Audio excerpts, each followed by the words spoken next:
આજે નીકળ્યા ઘરેથી બજારમાં નીકળ્યા એટલે મને થોડી વારની સફરમાં પહોંચ્યા અમે બજારમાં. આ છે તપેલીમાં તમે ગમે તે શાક બાક વઘારી શકો. તેમાં તમે મકાઈ બાફી શકો, બધું બાફી શકો. આ છે ગણપતિ દાદા. આ છે દશામાની મૂર્તિ અને આ થોડા એનાથી મોટા ગણપતિ દાદા. પછી આ છે શીબુ, આપણે તપેલીની ઉપર ઢોકવાનું.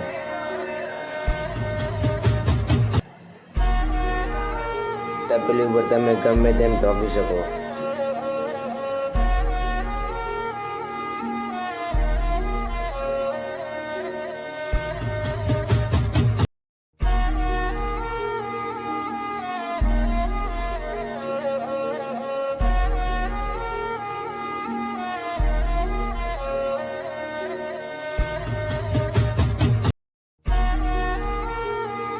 પછી અમે ઉગાડ્યું સટનને કાઢી લાવી બારે કાઢી અને પછી આવે એકાદું ગરાગ આવ્યું એટલે અમે પછી આપી તેમને એક તવી. આમાંથી તમે ગમે તે તવી લઈ શકો. પડ્યા માટલા, તવી, પરાબ